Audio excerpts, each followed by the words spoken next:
Welcome to the Undisputed podcast. I'm your host, Joy Taylor. Fun show today. We're talking Floyd, Mayweather, James Harden, which NFL quarterback is under the most pressure. But we'll start with the Lakers. Skip and Shannon, let's debate. Alonzo Ball made his highly publicized Laker debut Friday night in Las Vegas. Lonzo struggled, going just 2 for 15 from the field and 1 for 11 from three-point range. But then on Saturday night, Lonzo had a triple-double with 11 points, 11 rebounds, and 11 assists. During that game, LeVar Ball talked about Lonzo's performance and his future. Let's take a listen. LeVar, how is today different than yesterday? Like I said, today was going to be different than yesterday on the fact that I said he was at the bottom. That was his worst game. They don't think he's going to stay there. Magic ain't got to say nothing. All he got to do is do it. He got Zoe. Y'all about to see the best guard with Magic, what he was doing. He finna pass the torch to Lonzo. Lonzo finna step over him and be the best guard ever. Ooh, okay. Yes. Summer league. Hey, summer leagues, winter league, we don't care. We play the same way all the way through. Shannon, on the fact, what's your takeaway from Lonzo this weekend? I don't want to put too much into it because it was summer league. Thank you. Second of all, Skip, can we not critique are we going to critique every 82 games this young man plays? Skip? Yes. Okay. Hugely on this show. Lonzo's going to lead this show a whole lot of mornings coming up. I will not year. be surprised if that actually happened. Skip, I believe I don't believe you are as worst as your worst game. You're not as great as your best. The really great ones are closer to their great games than they are their worst games. Yep. And I believe Lonzo is probably somewhere in the middle. Can I see him averaging 12, 13 points, 7, 8 assists, 3 or 4 rebounds a game? Mm-hmm. Yes, I see that. Skip, he's a dynamic passer. He is a true point guard, a facilitator. It's more important to him to get other guys involved than it is to score buckets for himself. And the passes that he can make, that's God-given. That's not something someone can teach you or the coach draw it up on the blackboard. Or that the father taught you. No, you cannot teach that. You're born with that. That is an innate ability that's unteachable.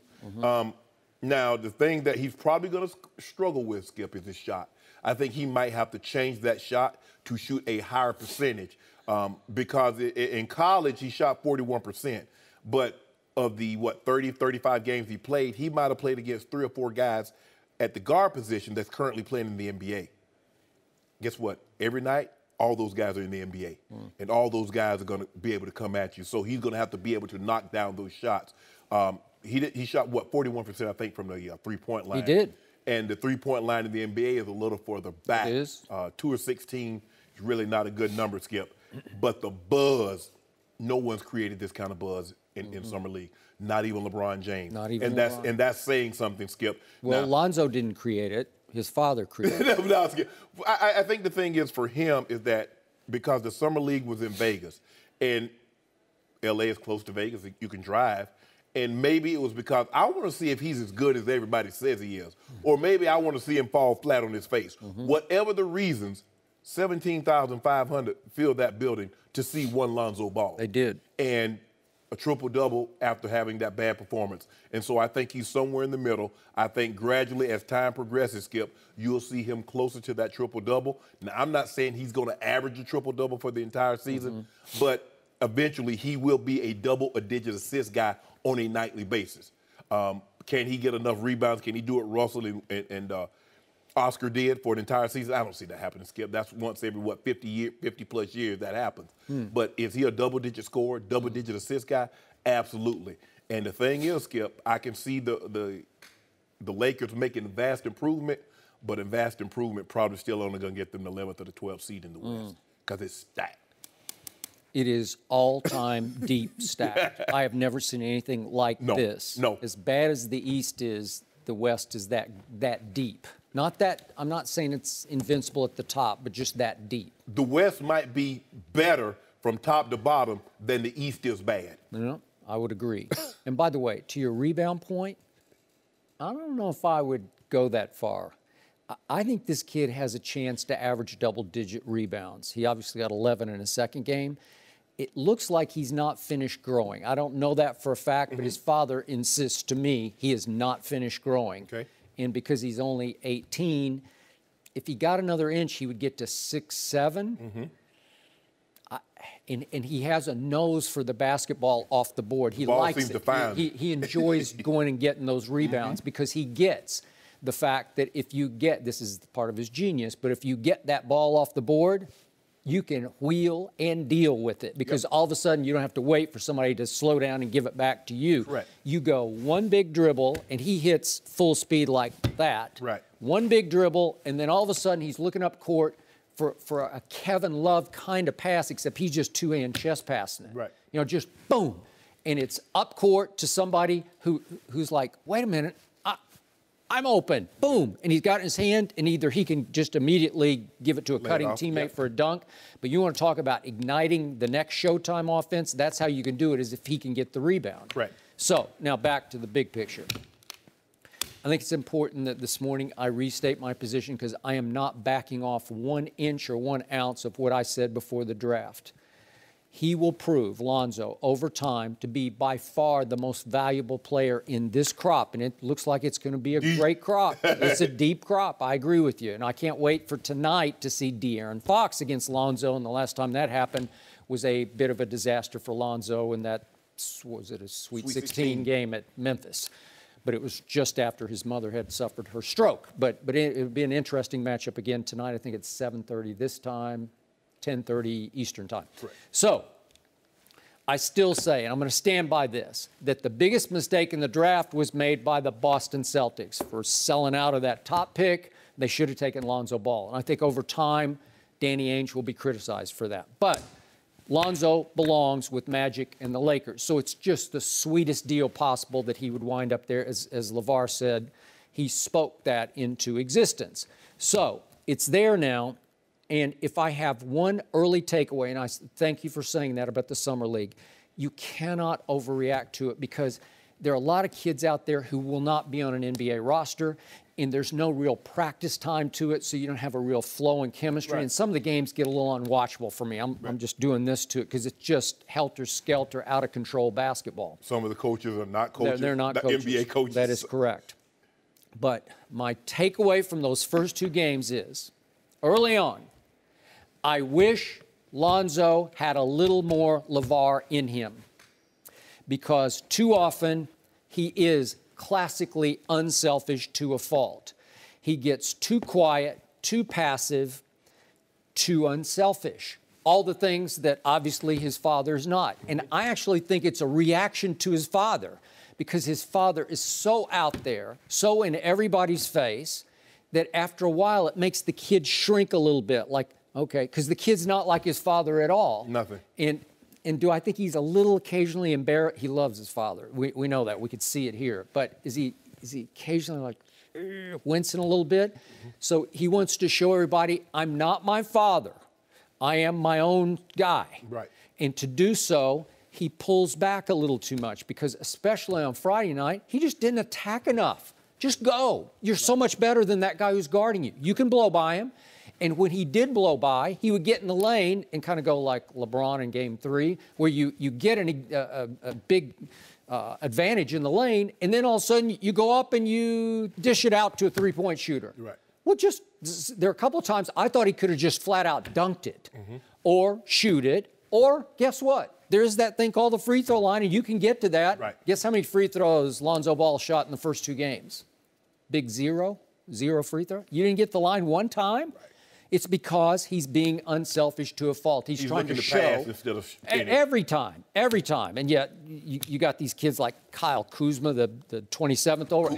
He looks like he looks like the real deal, Skip. Hey, but you know why? You might be slightly overestimating him because he gets to play with Lonzo, and Lonzo's giving him the ball exactly where he needs the ball when he needs the ball, or a wide open three-point shot, and he made 5 out of 10 that second game. So he looks like an athlete. He's physical, 6'9".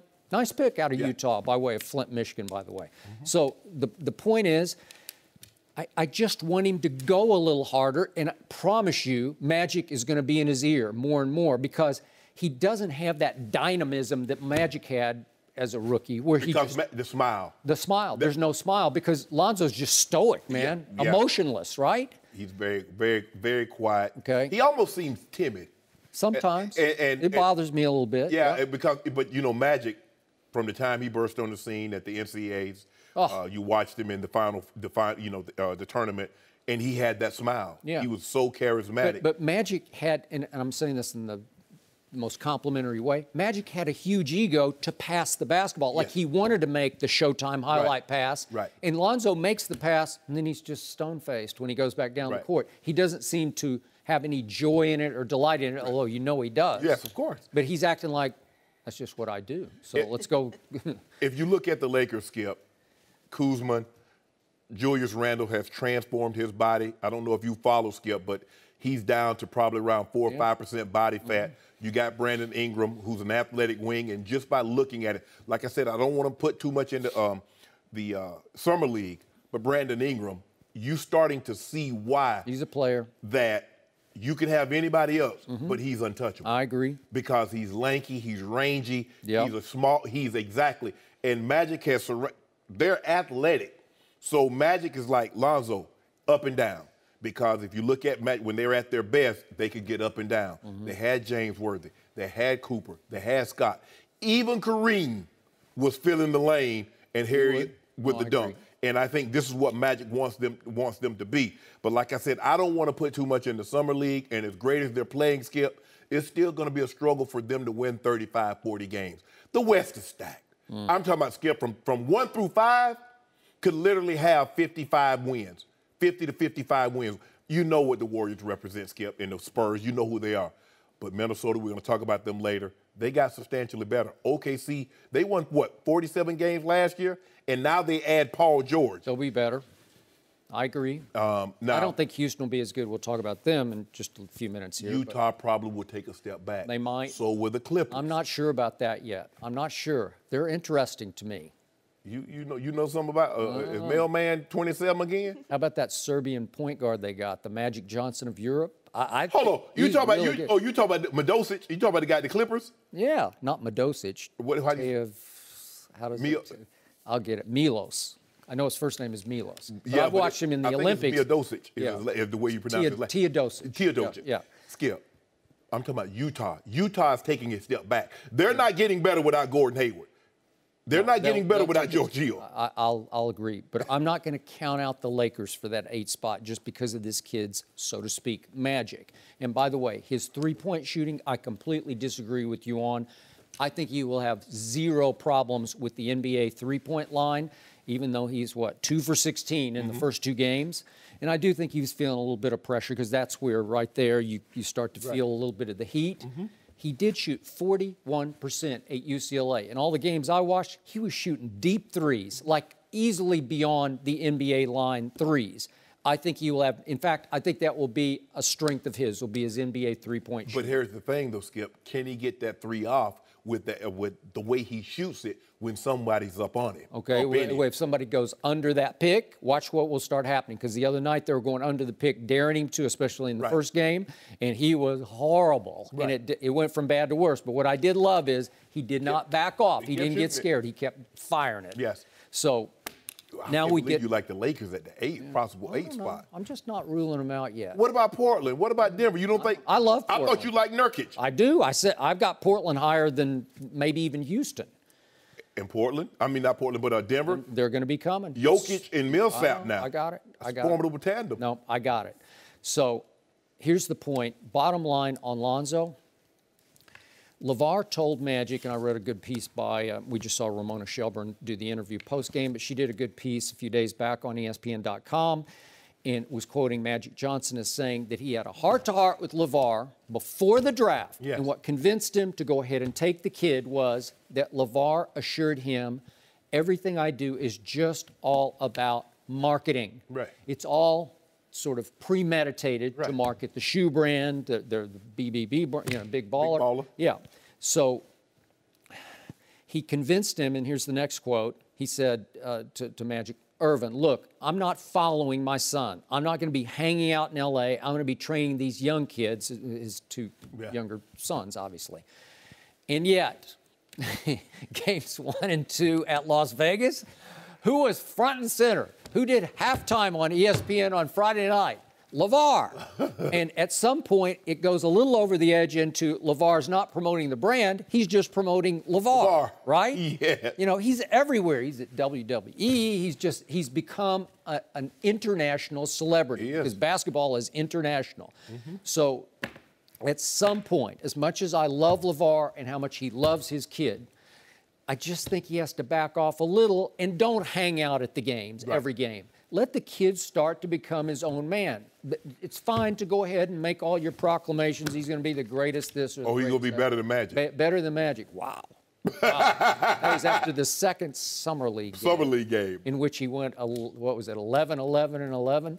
Yeah. Barely a triple. I've told you, triple-double shouldn't count unless you at least score 20. Yeah. But I don't like the low. That's a Jason Kidd triple-double. I think a lot of times, Skip, people look at Magic at the tail end of Magic, and they don't realize how special he was really, really early in his career. Because that first championship, when he goes 42, 15, and 6, and he played all 5 positions when Kareem was out, and Kareem was the MVP of the 80 season in which Magic was drafted. So people people are like, Magic, slow, he couldn't dunk the ball.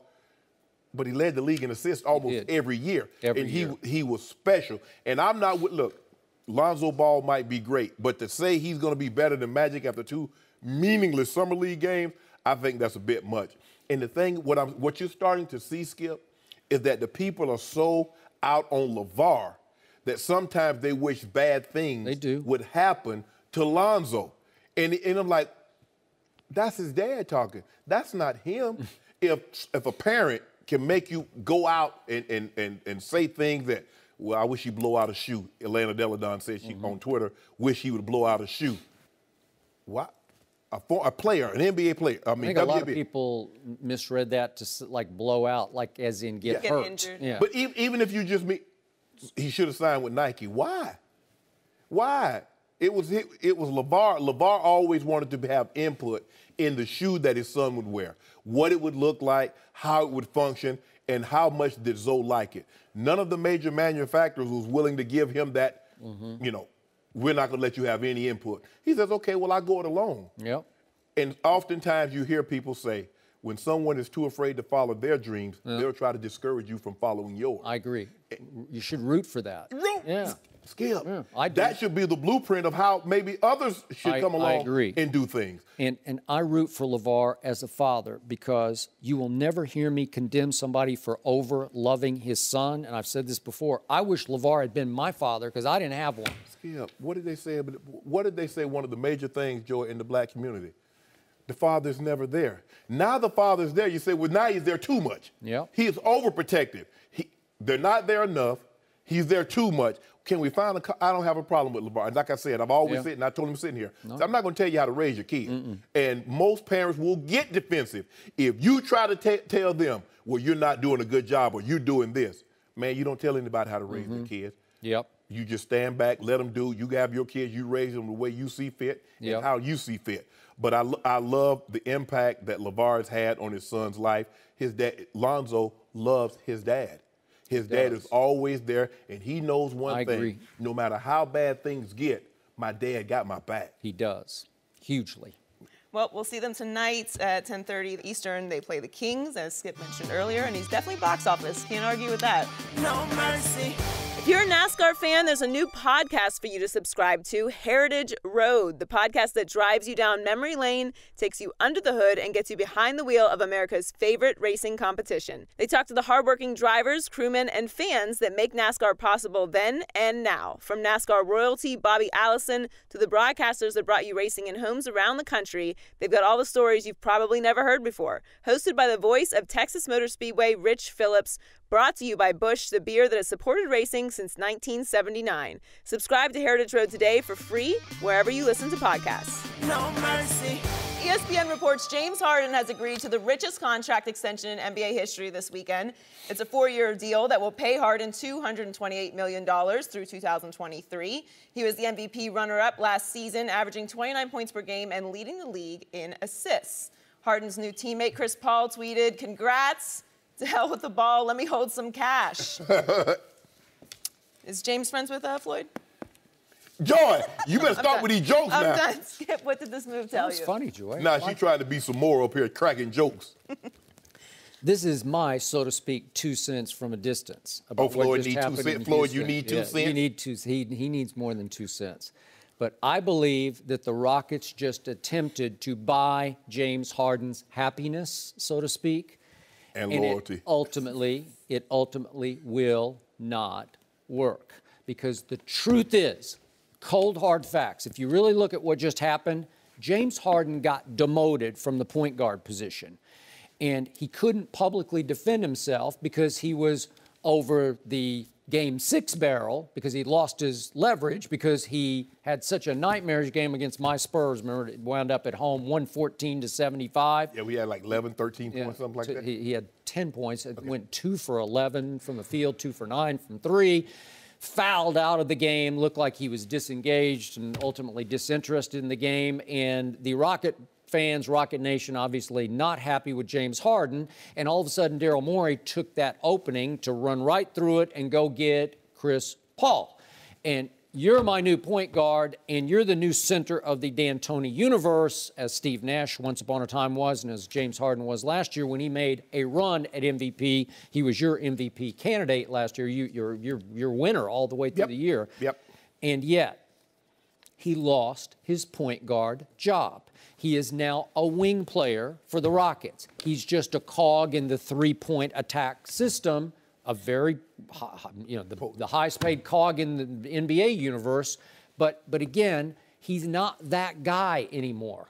And you can pay him all this money, and you can say, let's try to keep him happy for the next X years, and let's see if we can go dethrone Golden State.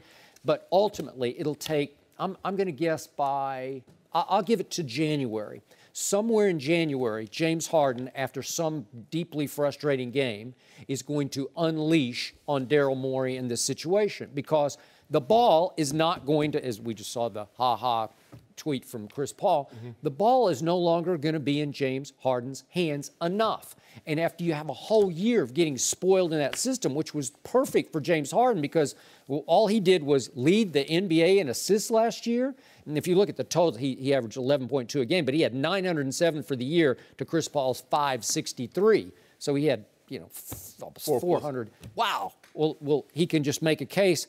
You took the ball out of my hands after we did that. We were the breakthrough surprise team of the NBA with 55 wins last year that nobody saw coming. And I came close in the MVP race.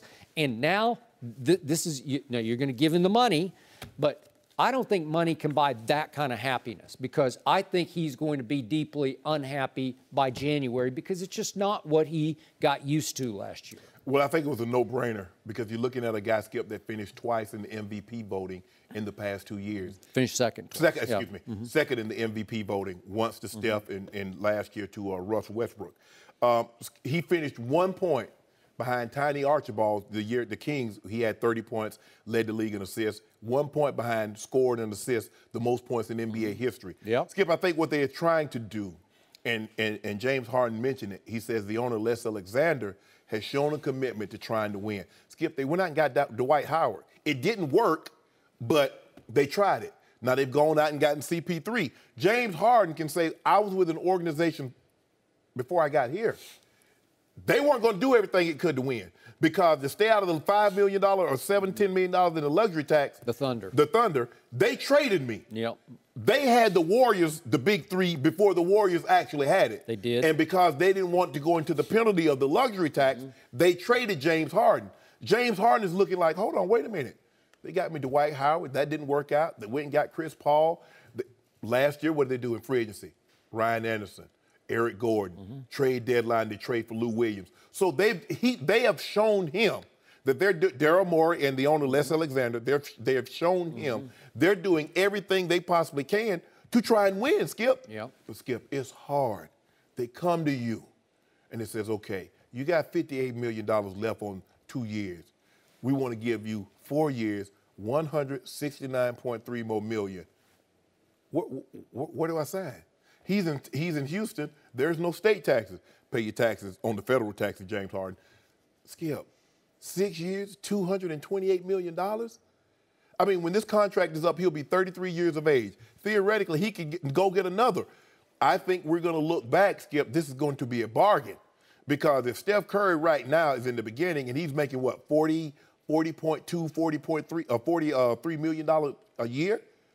Think about in 4 or 5 years where that number is going to be. And by the time James Harden, who will be 33 at the end of this contract, Skip, somebody's going to be making $50 million a year. Somebody's going to get a 5-year, okay. 255, 50. Somebody in Houston is going to be very unhappy in the next 2 months into the season. You disagree? Well, look. How can you be happy with that? Skip. You lost your job. Do you not? Skip, he didn't lose his job. Yeah, he did. What, demote me? You gonna give me $228 million? Well, okay, well then buy your happiness? Hey, Joy, let's switch seats. They better give me $228. You get over here. I'm gonna be the host. My series of demotion? No, I'm saying, you want to debate Skip? If somebody gonna give, I want the camera. Let's switch. Yeah, exactly. So you keep surprising me. Now, you told me you'd give up just for straight cash, homie. You'd give up your 3 rings and your Hall of Fame bust if I paid you enough money? Skip, we're not talking. You said that. That's well, I might be in trouble with the IRS, so I might have to hawk those things off.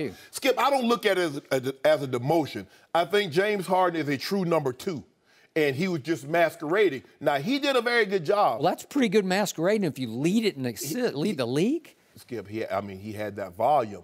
But let me ask you a question, and we think he kind of wore down at the end. So maybe if Chris Paul is a ball-dominant player also, they're both very highly top 5 in pick and roll.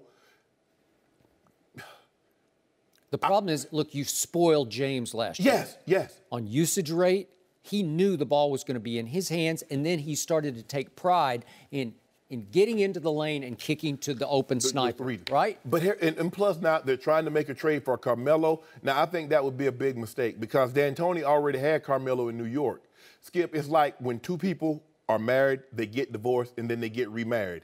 The second time very seldom works because like a year or 2 in, you start realizing, there was a reason I divorced your butt in the beginning. And that's what Carmelo's going to do. If he goes to D'Antoni, he's going to like, you know, there's a reason I didn't like playing in your offense.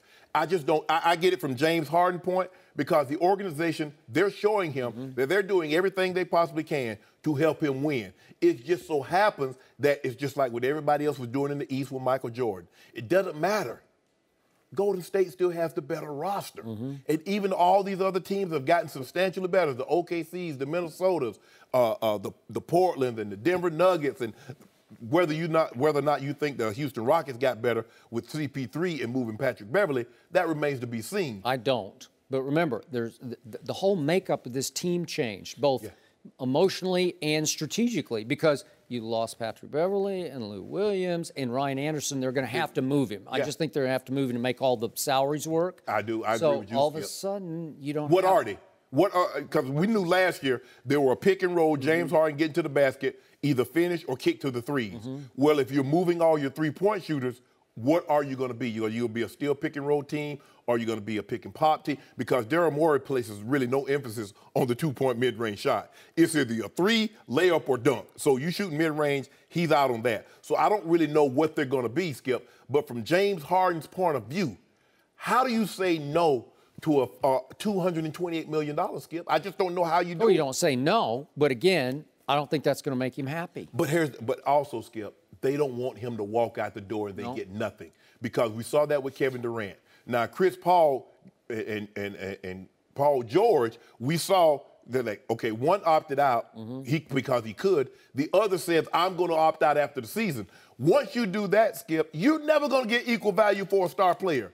There's no star player unless you trade him for another star player. But, I mean, Chris Paul, okay, I like Patrick Beverley, all defensive. But for Decker, Montrezl Harrell, you think that's an even trade for Chris Paul? And what they got, OKC had to give up to get Paul George, you think that's fair value? No. But I'd rather trade him and get something as opposed to nothing.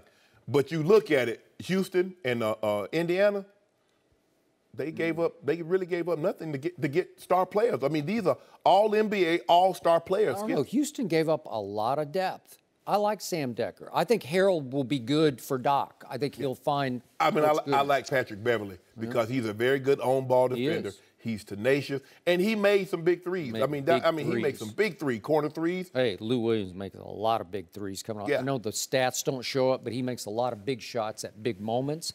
And all of a sudden, that sort of the guts of your team went to the Clippers. No mercy. Floyd Mayweather is set to make at least $100 million for his fight against Conor McGregor next month, but Floyd reportedly still owes taxes from 2015. In that year, Floyd made over $200 million after fighting Manny Pacquiao, but Mayweather filed a petition last week with the United States Tax Court asking for an extension until after the McGregor fight. Shannon? Stop it, Skip. Ain't nothing wrong with you. All of a sudden, you caught. Now something's in your throat. I cannot wait for this answer. I got to hear how you defend your man this time. What's your reaction, Shannon? I'm disappointed. I really am disappointed. The thing is that Floyd is what they call an independent contractor.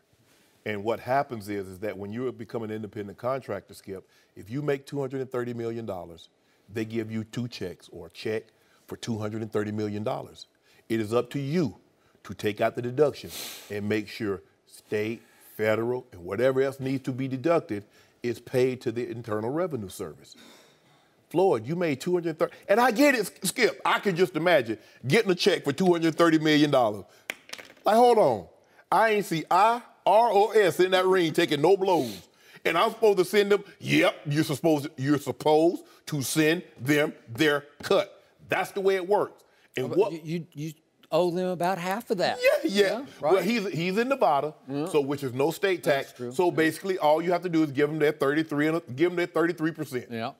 Skip, I get it, and I get the fact like all they're gonna do is waste my money anyway, but that's not the way you do it.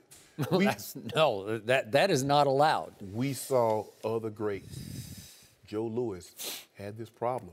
He did. Sugar Ray Robinson had to come out of retirement in '55 to settle a debt with the IRS, and even Mike Tyson. But what's so disappointing with me, Skip? Floyd Mayweather has gone through this before.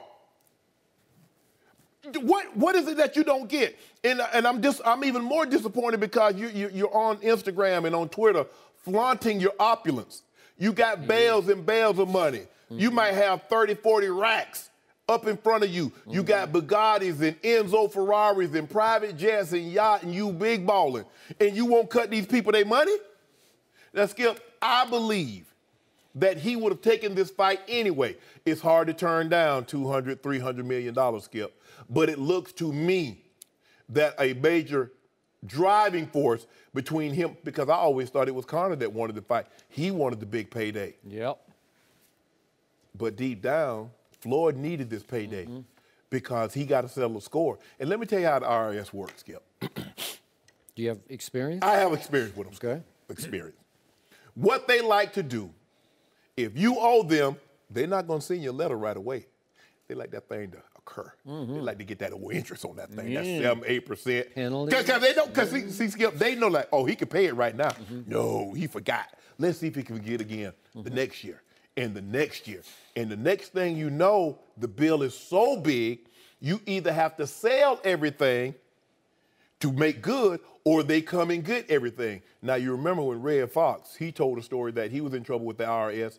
They took everything, even the Mickey Mouse watch on his wrist.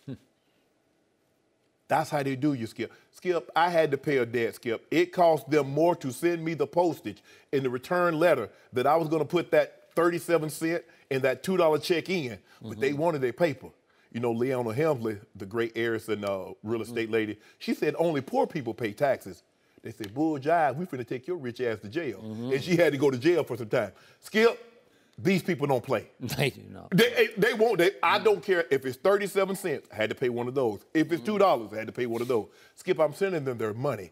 And you know what? When all else, I'm gonna err on the side of overpaying them, and they send me a little something back, as opposed to underpaying them and have them come for my stuff.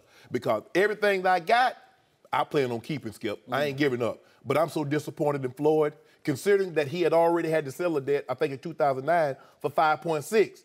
And now, I can assure you, that debt he's gonna have to settle is bigger than 5.6. It might be quadruple, maybe even 10 times more this time around than then. I'm just so disappointed considering that what you buying all this stuff, trying to be big baller, look good, look at me, and you ain't paying these people their money. Give these people what you owe them. So let me get this straight. You're going to lead the Floyd entourage into the ring, and then as you exit the ring with your Hermes bags, you and Floyd full of cash, the IRS agents are going to be sitting ringside, and they're not going to say thank you. They're just going to take them right out of your hand. Hey, Skip, they might be leading us both in the ring. They might. Like, get him, Floyd, I need to get paid. This is incomprehensible to me, and I fell out of my chair yesterday when I first read this story or heard about this story. In fact, a friend tipped me off and said, you got to read this. But this man made around $230 million in 2015, and this man is, you won't hear me say a discouraging word about Floyd when it comes to IQ, smartness, his ability to make and handle money. Yes. But he's just flaunting, as you said, he's flaunting his opulence. He's also flaunting basically his middle finger at the IRS. You cannot do this. No. You will lose. This is one foe you can't outrun or outdance or outsmart or play defense on. You just can't get away with it. You can try for a while, but the clock is just, that meter is just running and running and running, and it's just going straight up. Interest and penalty as we speak. Another day just passed, another interest penalty. And I don't get Floyd because he's so out there with it, as you say, on Instagram. So it's not like he's trying to hide his opulence. He is throwing it out for all to see with all those cars and all the. It's outrageous, and he's earned it, and he did it the right way and the hard way. You know, he beat the system. Yes. So I give it to him, but how can a man that smart be this? This is outrageously, wrongly dumb to challenge these people. Skip, you can't win. I tell you what, you remember they could not get the gangster in Chicago, Al Capone. They couldn't get him for all those murders. They couldn't get him for all that embezzling. What did they get him on, Skip? Tax evasion. Tax evasion. Skip, they know what you make. And even if you say, well, I ain't got it, they're like, well, hold on. Get rid of that jet. You sell that jet. You sell that Bugatti, you sell that Enzo Ferrari, and we might be due. Skip, he probably owes $75 million. So if he makes $200 million, by the time he take the tax, because you know what they're gonna do, Skip? They say, we're not gonna wait for you to pay us next time. We're gonna go ahead and get what you are out of this purse. We're gonna take that too while we're here. Yep. Because ain't no sense in us coming back. So as you point out, it all now comes clear to me. I kept wondering, why would Floyd Mayweather Jr. take this fight and take this risk against this MMA fighter, to risk 49-0 against this sort of kickboxing wrestler? That's how the boxing world views Conor McGregor, as Floyd's father calls him, Conor McGregory. Why would you even do that? Why would you try it? It's because you need the money to pay off the IRS. So if Conor had known this and been a little shooter in his negotiations, I think he could have held out for more money, because the truth was Floyd was over the IRS barrel, and Conor and Dana White and whoever's negotiating on that side did not know it at that point. I assume they didn't know it. Of course not, because guess what, Skip? Had they known, Conor McGregor would have really been the A side. Because Conor's like, I'm in good but Skip, look at all these guys. Lionel Messi. Tax evasion. Problems, yep. Ronaldo, tax problems. So it doesn't matter if you're in the United States or around the world. People want their money. Let me tell you something, Skip. When I was playing, they had this thing, you know, obviously the Broncos would deduct state, federal, FICA, and all that other stuff. Yep. But then states realized, like, hold on, wait a minute. He came and played here. What if we tax the money that he actually earned here? And all these states where it was Pennsylvania or Missouri and all these other states, started when athletes would come and play a game there, they would tax that income. My tax guy said, hey, we're going to be able to fight that. That won't stick up. I said, we'll fight it later.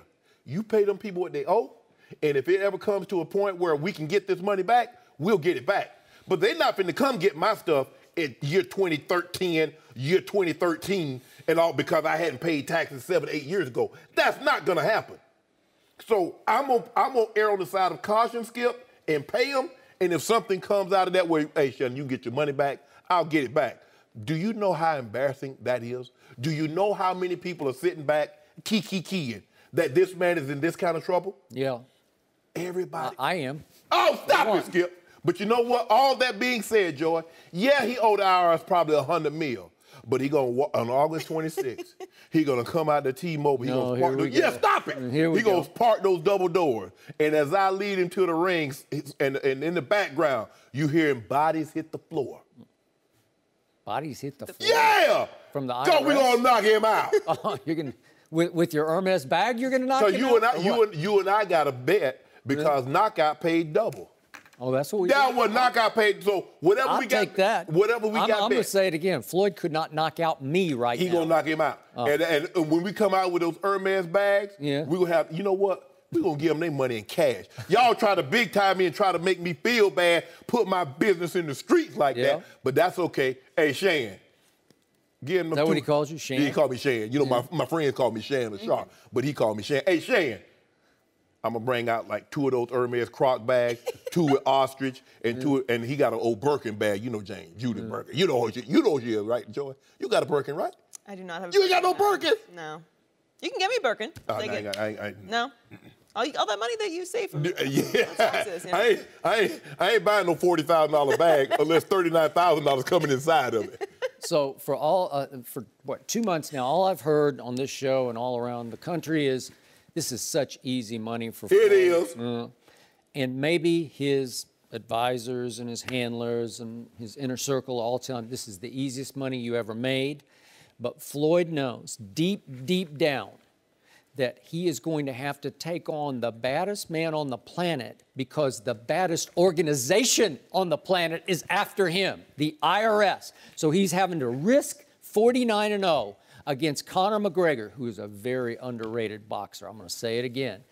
And now Floyd, in the next 4 days, starting tomorrow, is going to be literally face-to-face with Conor McGregor. It's going to scare him. No. Because this man's out of his... This guy's psycho great. I bet the first words out of his mouth. You know Conor McGregor's reading this. Now, you know Conor McGregor is going to mention this. Mention it. He's going to just beat him over the head with it every press session. Lord, do you need a loan to pay your debt? I mean, that's the thing, Skip. When you're going to fight, be it, and I use the term loosely, fight, and this is really fighting because they're in a combat sport. But if you're in basketball or baseball or football, the one thing I didn't want to do, Skip, was give my opponent any information, be it off the field, that they could use against me on the field. Yep. Because I was using it against them. And I know people were just waiting. And now you give all these, the 50, because you know 50 Cent been clowning them for the last 5-6 years. Now, here you are, made all this money, made $600 million in total purses. And now these people sitting back there, key, that it... You know, and that kind of, you know... This is great. You know, the old people, when I was growing up, my grandma used to have her money in a little handkerchief, change, stick it in the bosom. That kind of money that he got to pay them, Skip, they come in, more than that. They go back up with a big truck. Bottom line, this is hurting you. Yeah, hurting you. No, you know what? It's hurting me for the fact that I thought, because he's a very sound businessman. Right. He found a way that I'm going to cut out the promoter. I'm going to cut out all this, and that way I'm going to keep it up under one umbrella. But the one thing you can't cut out is the IRS. Yeah, you can't cut them out. You know what? Usually, anytime anyone even hears the IRS, everyone kind of gets that because you know how serious it is. But this has happened to him so many times, and the fact that he's such a good businessman, it really is. That's a Richard Mille. That watch he got on his arm. Gone. IRS. Stop it. Skip it. You ain't taking nothing. Snatched it right off his wrist. It makes it interesting also because you want your motivations to be pure in a fight. And when you got to fight for all the right reasons, Skip. Right, exactly. So maybe he has to pick a new nickname right now. Can't be Money Mayweather. Joy. Is it the money team? You keep on. Is it still the money team? That's okay. I don't know. Is that allowed? But you know what, Skip? Wait, is it Floyd penalty Mayweather? No mercy.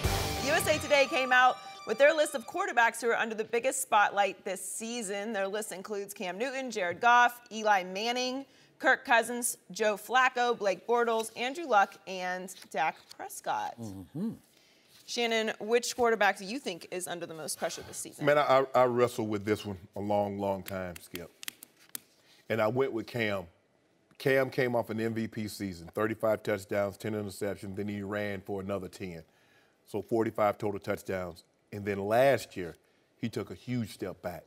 And normally what we see when great quarterbacks, they win MVPs, they never go back to what they were before they won MVPs. They continue to rise. You look at Aaron Rodgers, you look at Tom Brady, you look at some of the great players, no matter who, I'm just taking it in today's term, you look at these guys that once they win that award, now their team might not always be successful, although Tom Brady, they're in the playoffs every year. Rodgers, for the most part, since he's won that MVP, they've been in the playoffs every year. But he struggled last year. 19 touchdowns from a high of 35. I assume he was hurt, and obviously he ended up needing having surgery. Threw 10 touchdowns in the MVP season. He threw 14 last year. But here's where the issue was, Skip. He got benched. The coach benched him because of a tire. And the quarterback, Cam Newton, is the de facto leader of that organization. He is the face of the Carolina Panthers. That cannot happen. No matter what, how ticky-tack that might sound, the quarterback should never put his coach in a situation where he would bench him or he would have to bench him. Now, I know it's not all on Cam because what happened, Skip, is that their defense took a step back also. And I think Cam saw that there was no Josh Norman, and he meant more to that defense than sometimes teams get caught up in like numbers, but sometimes a player is much more than numbers. And I think Josh Norman to that defense was much more than numbers. Kuechly suffered the concussion, and he missed some time. And I think what happened was that Cam saw his defense struggling, and he put more pressure on himself than needed to be. He thought he needed to be perfect game in and game out, down in and down out. But what they do, they go out and get him Christian McCaffrey. Swing the ball out of the backfield to him. They got Samuel, the wide receiver from Ohio State, to replace Ted Ginn. Benjamin, now hopefully, Benjamin, Skip. I mean, I thought he was trying to be a sumo wrestler. I mean, he had to be, because he's a big guy. He's already 240, Skip. So he has no margin for error because his 240 without working out is 275, 280. And he showed up looking like on tape like he was 275, 280. I think Christian McCaffrey in the passing game and the run game, because he can run, they still have Stewart, but he can also set them up with great field position in the kick and punt return game. Cam had surgery in the offseason. You mentioned that, but he started throwing. Now, I wanted to put Andrew Luck on this list because you remember when he first got into the league, his owner was turning back flips like he was Bart Connor. Woo, look what we got. Woo, all these. We're going to have to have a bunch of these pointing to his ring, the Super Bowl ring that Peyton Manning and Bill Polian helped win. He's pointing at that like Andrew Luck with a foregone conclusion. And now he's starting to realize it. It was tough for me between Cam and Andrew Luck, but I went with Cam because Cam was an MVP. He was 15-1. He went to the Super Bowl, and he took a dramatic step down. I expect Cam to improve, and they'll be back in the playoffs again. You know, I hear what you're saying about Cam, but I find him hard to evaluate his whole career because I look at my favorite stat, QBR, and now he's been 7 seasons in the NFL, and his average QBR rank is 15, so he's just right in the middle of the pack. And that's what and it takes into account your ability to run the football also. Everything contributes to that number. So I don't know. Are expectations that high? I've lowered my bar a little bit for Cam. Obviously, he had the breakthrough MVP, and they got to the Super Bowl. Correct. And then it all came apart. And it seemed to take so much out of him, all the black quarterback off the field, all the talk about it, and then after the way he handled it, or didn't handle the post game, and it just seemed to sap him, take away his energy for the next year, and he didn't come back. So I bounced back from it. But again, I get that. But you know what? I got to go to my guy on hot seat, most pressure, because there's always more pressure on the Dallas Cowboy quarterback than there is on the Carolina Panther quarterback. And the bar got set absurdly high. He said it. By the 4th-round kid from Mississippi State. 23 touchdowns to 4 interceptions, and you led the QBR race until the bitter end when you went to Philadelphia in a meaningless game and you just mailed it in. You're a leader going into that game. You could have won the seasonal QBR, but you fell down to 3rd at Philadelphia in that last meaningless game. But you did win Rookie of the Year, Offensive Rookie of the Year. Yep. So all of a sudden, Vegas says, you're the NFC favorite. Wow.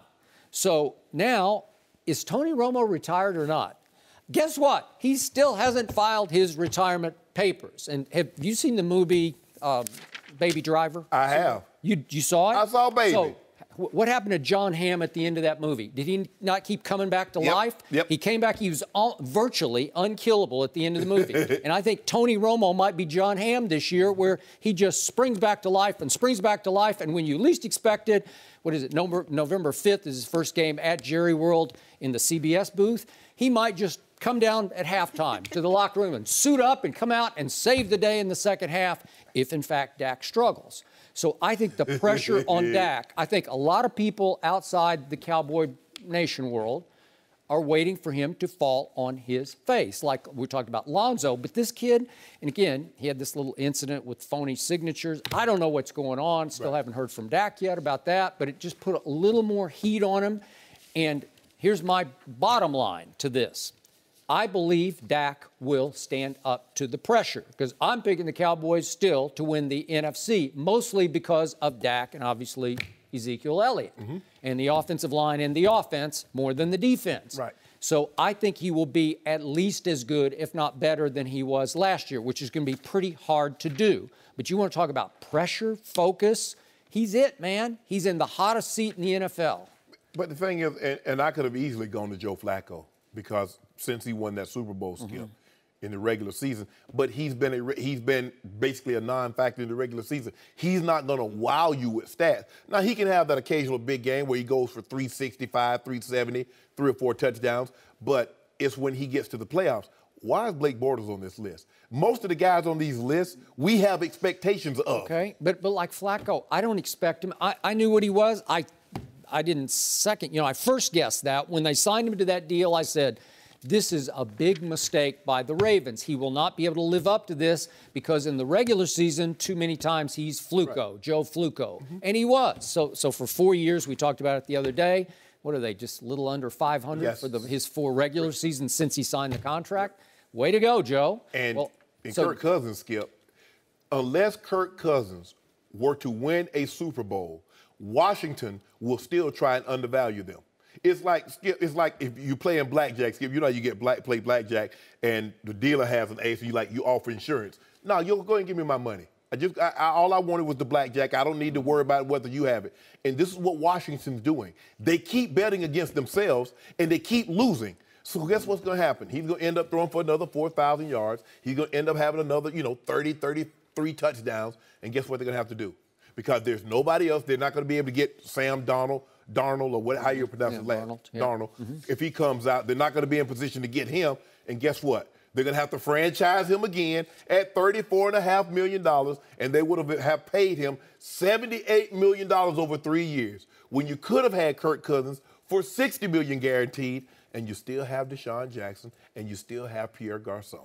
Okay, so bottom line, Shannon Sharpe has picked the Dallas Cowboys to go like 9-7 and miss the playoffs? Miss the playoffs. Okay. So you don't think that's big heat on the hot seat that is Not for me, because I already know what y'all are. Look at your defense. Yeah. Your defense, first of all, you got one guy eats too much spinach, so he performance enhancing. I wish he did eat spinach. Well, that's what I'm saying, Popeye. Popeye. You got another guy that has not passed the drug test since he's been in the NFL. You got another guy that failed a drug test. You got another guy that's your rookies that's dealing with, got a hearing about domestic abuse. I believe that's today, if memory serves. Yeah, y'all have so much going on the wrong side of the ball. That's where you're weakest, and you have the most problems going on in the offseason. And you think y'all gonna go to the? Well, that's when is Randy White? Is Randy White coming back? Maybe y'all got. Hold on. I know y'all got Ed Too. Y'all signed Ed Too Tall, didn't you? You know who's coming back? Dak is coming back, bigger and better than ever. He played defense? Nope. He's going to keep the defense off the field. No mercy.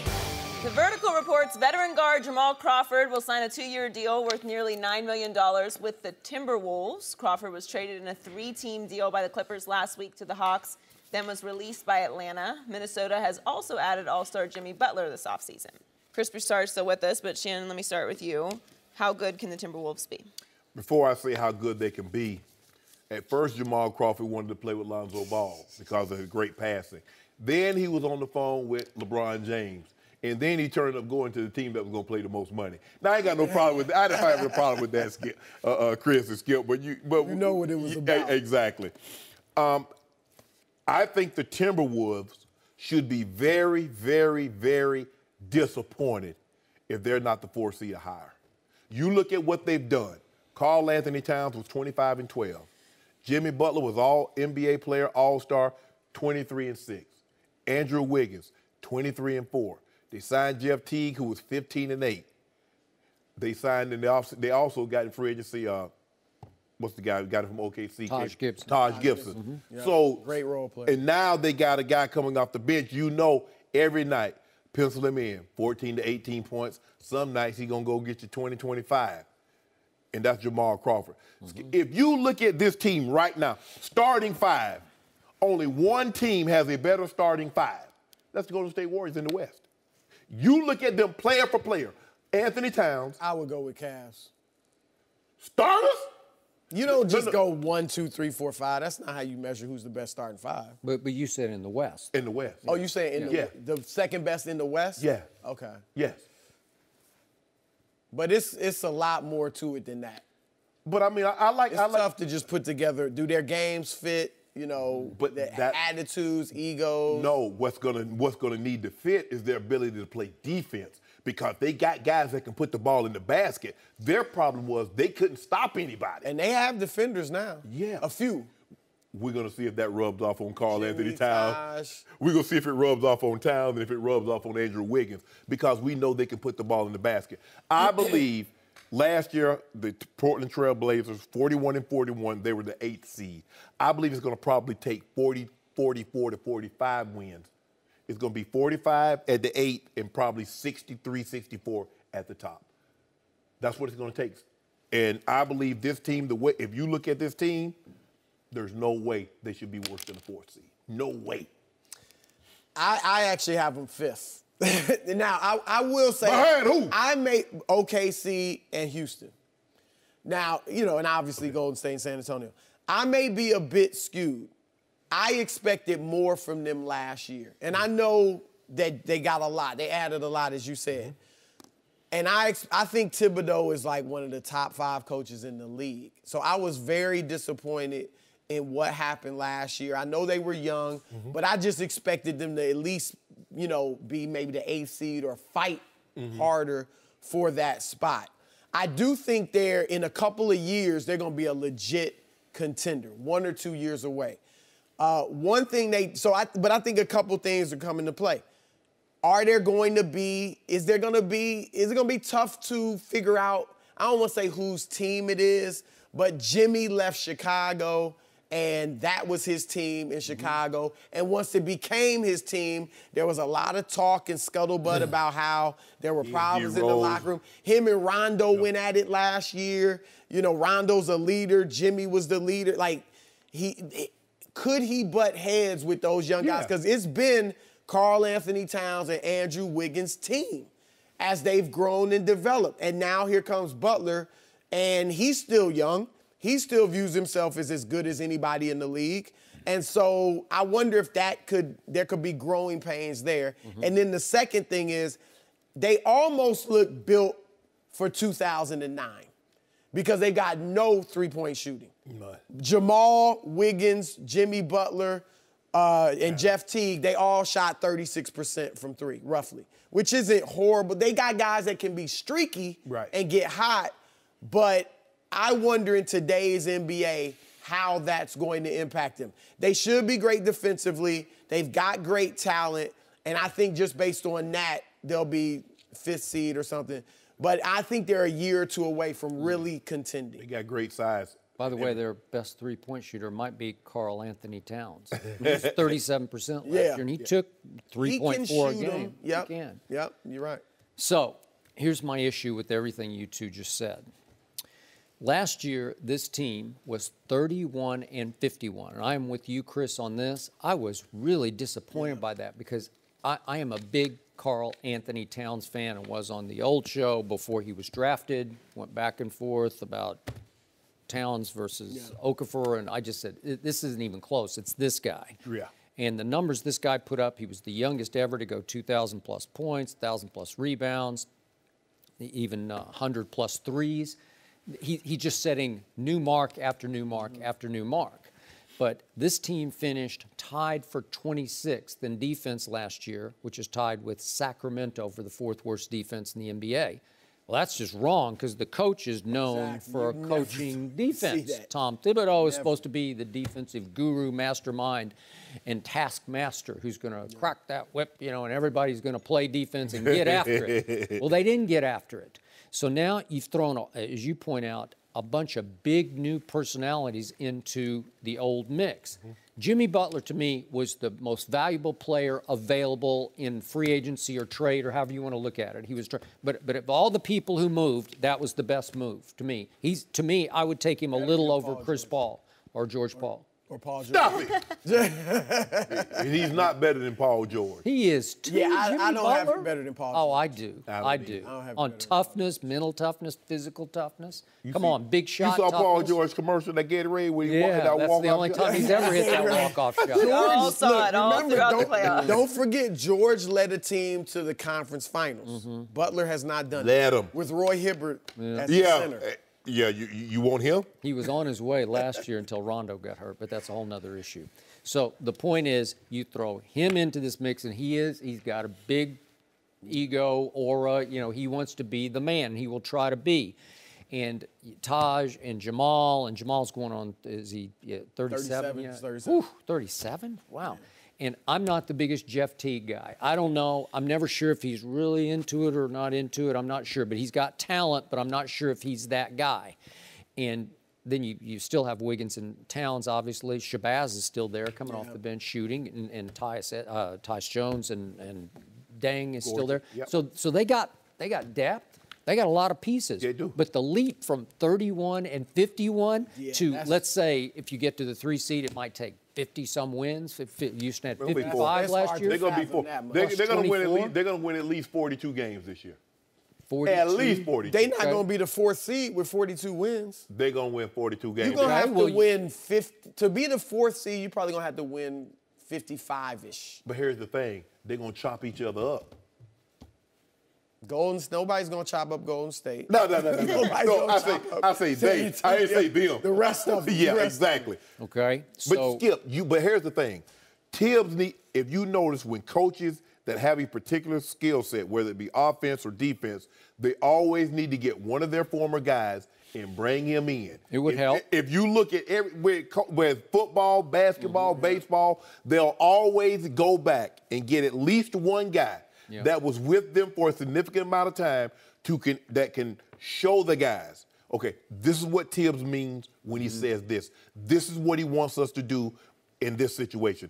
Jimmy Butler is the perfect guy. Now, I agree, look, once you become the man, it's hard for you to see yourself as anything else other than the man. But he's going to a team where, think about it, Karl Anthony Towns is 21. Andrew Wiggins is 22. And both of those guys, one guy averaged at 20, averaged 25 and 12. The other guy, 22 and 4, 23 and 4. 24 and 4, yeah. So, and here's Jimmy Butler coming like, well, hold on, bro, hold on. I understand what you were in Chicago, but Minnesota's quite a ways away from Chicago. You and I are home now. So they might bust some heads, but you know how Jimmy is now. Jimmy will swing on some folks. So he got like, look, this is the way we going to do it. They're going to win 42 games. That's what it's going. Oh, they should win 42. Like I said, I think they'll be 5th seed. Where do you have them? I got them about 6 because I think Portland is going to be way better than people think. No, they're going to be better than Portland. They're going to be. Portland's going to be tough, though. But the Clippers, hold on. I'm saying the Clippers take a step back and Utah take a step back. They will. Utah taking about 3 or 4 steps back. Out of the playoffs. Yes. It's going to be too And tough. the Clippers, hold on. Clippers, I think, can make it. I do too. Yeah, as the 8th seed? 7th, 8th. Yeah, 7th, 8th. They're How not about going to be as that high as they Magic were. Johnson of Europe, Teodosic that they got? He's That's gonna be fun to watch, interesting. man. Yeah. But come on. And Beverly, I mean, look, you hate to lose Chris Paul. You do. But I think they look pretty good. Gallinari, you know, as you mentioned, Theodosic, Beverly, Lou Williams. I mean. They're going to be way down. The Nuggets going to be better than them. I got the Nuggets falling out or out. It's gonna be. I think Memphis is still gonna. Did you see Jokic? Did you see him? Somebody's got to be out. Well, I'm telling you, I think Portland's in. Yeah, I'm with you on Portland. But remember, Lonzo's going to knock somebody out. No. Lonzo ain't knocking nobody I think LeVar thinks the Lakers are in the East. That's why he's talking so much stuff about the Lakers making the playoffs. Yeah. No mercy.